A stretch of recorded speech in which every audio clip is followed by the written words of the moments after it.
Olha, agora a gente vai falar sobre uma campanha realizada de modo mais intenso no mês de setembro, que preconiza a prevenção do suicídio, que é o Setembro Amarelo. E para isso eu converso com o Dr. Tiago Moreira, que é médico psiquiatra, catedrático no assunto, né? Boa tarde, doutora. Obrigada por ter vindo, pela participação no Medicina e Saúde. Faz um tempinho que a gente não conversa, né? Já faz um tempinho. Obrigado pelo convite, senhora, a gente conversar sobre esse tema tão importante, né? Acho que faz diferença a gente poder conversar sobre isso. Ok. Doutor Tiago, você que é especialista na área, atua nessa área em específico, você tem percebido que esse tipo de campanha tem trazido resultados efetivos na prevenção do suicídio? Como que você vê esse tipo de campanha? Legal, com certeza. A gente tem visto que as pessoas têm tido mais acesso à informação sobre o tema, as pessoas estão tomando mais conhecimento sobre isso, acho que cada vez mais procurando ajuda, procurando tratamento. Então, acho que o resultado está sendo muito positivo. Tá certo. E eu queria que você explicasse um pouquinho para a gente ter uma ideia melhor. É possível determinar o perfil de quem tem tendência em cometer suicídio? Com certeza. A gente pode perceber alguns sinais, algumas características de uma pessoa em risco para o comportamento suicida. Principalmente aquelas pessoas que dão sinais de estarem passando por um momento de desespero, de falta de esperança, de falta de perspectiva, está se sentindo desamparada, está se sentindo desesperançosa com relação à vida, com relação ao futuro. Então, são as principais características que chamam a atenção sobre o indivíduo com risco de suicídio. E toda pessoa que comete ou que tenta cometer o suicídio, ela tem necessariamente algum transtorno mental? Os estudos apontam que pelo menos 90% dos suicídios estão ligados a um transtorno mental, o que para nós dá uma margem muito interessante de viabilizar então o tratamento para esse transtorno mental que pode então desencadear o comportamento suicida. Doutor Tiago, e com essa pandemia, com esses casos de isolamento social e tantas outras consequências que vieram com a pandemia, desemprego, a gente estava comentando antes em off aqui a questão dos relacionamentos familiares que ficaram mais suscetíveis, né, ao convívio direto, isso tudo tem contribuído de uma forma negativa para o suicídio? Como é que está essa questão? Com certeza, esse momento da pandemia eu acho que mexeu um pouco com todo mundo, né? As nossas incertezas sobre quando essa fase vai passar, sobre a questão econômica, né? Então mexeu com a grande maioria das pessoas. Algumas pessoas que são talvez mais vulneráveis ao momento, né, que passaram por uma intensificação de conflitos conjugais, de conflitos familiares, passaram a ter mais problemas financeiros ou perderam seus empregos, né, passaram por fatores de gatilho assim mais importantes, né, fatores de desestabilização, a gente percebeu, inclusive na nossa prática, no dia a dia, conversando com médicos que trabalham em emergência, inclusive no SAMU, que aumentaram bastante as tentativas de suicídio. Puxa vida.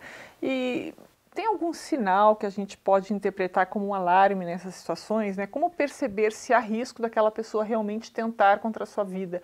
Eu acho que esse é quase um desespero de familiares que convivem com pessoas que têm algum tipo de transtorno ou algum problema recorrente. Como que a gente pode perceber isso? Quais são os sinais, doutor Tiago? Eu sempre oriento os familiares e os pacientes a monitorarem sinais de que a pessoa se sente desesperada ou dão sinais de que viver de alguma forma está doendo, entende? Aonde a partir disso as pessoas entendem que morrer através do suicídio é uma forma de ter um alívio da dor, de se livrar de um sofrimento. Então até aquelas frases comuns, né? Eu sou um fracasso, se for para continuar assim eu prefiro não estar mais aqui, eu tenho vontade de sumir, eu gostaria de dormir e não acordar mais, que dão esse tom de que viver está doendo, são frases que chamam muito a atenção para o comportamento suicida. E como que a psiquiatria pode ajudar essa pessoa? Porque a gente sabe que não é o caminho, nós sabemos disso, mas para quem está com aquela dor, é uma coisa quase que impensável, né? A cura, se livrar de tudo isso. O que ela deve fazer? O que a família, o que a pessoa deve fazer? Qual que é a recomendação do profissional? No primeiro momento, a família tem que acolher, né?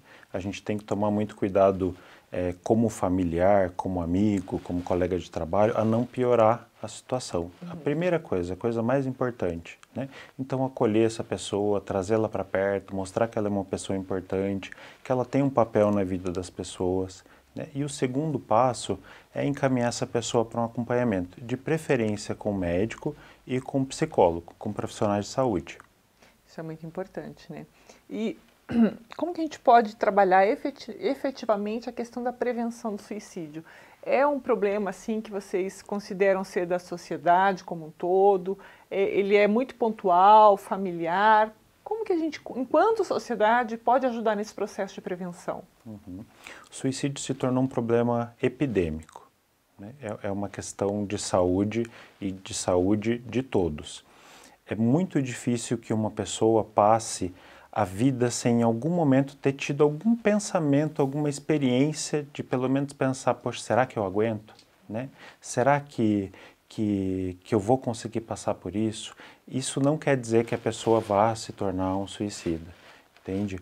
Então a gente tem que tentar monitorar, a gente tem que estar por perto, a gente tem que conversar com as pessoas para entender o que está acontecendo e tentar identificar sofrimento. Porque o sofrimento, a tristeza, esse processo de frustração vai ocorrer sempre nas fases da nossa vida, né? A gente tem que entender que faz parte da vida. O que não pode é se tornar uma coisa crônica, né? A ponto da pessoa pensar que pode resolver tudo isso tirando a própria vida. Causa, assim, como é que eu posso te dizer assim, uma inquietude em mim como jornalista, porque eu me preocupo muito com a forma como a gente vai passar para as pessoas. Né? E os veículos de comunicação, acho que nos últimos anos, têm entendido toda aquela questão de ética, né? De não incentivar, de cuidar com as imagens, com a notícia, com a forma como é colocada. Eu acho que isso é muito importante nesse processo também, né, doutor Tiago? Você percebeu essa mudança também? Eu percebi, até como a gente conversou alguns minutos atrás sobre como a campanha tem ajudado, né? Esse ponto de como a mídia, a imprensa tem lidado com o suicídio, eu acho que nos últimos 2 anos, no último ano principalmente, eu vi uma mudança muito importante na forma como a mídia passou a abordar o tema. Né? Acho que essa é a ideia, a gente trabalhar de uma forma aberta, com o coração aberto, de uma forma voluntária também, para que isso diminua, para que esses números diminuam, né? Há chances de melhorar sempre, né? Esse não é o caminho, essa não é a solução, embora a gente saiba que não seja fácil para quem está passando por isso no momento. Mas o doutor Tiago está aqui para dizer que existe solução, que existe um caminho sim de terapia, de se reencontrar. Eu quero que o doutor Tiago deixe aqui o endereço do Instagram para as pessoas seguirem teu trabalho, conhecer um pouquinho mais, né? Quem quiser tirar alguma dúvida com o doutor Tiago, como que pode te encontrar, doutor? Com certeza.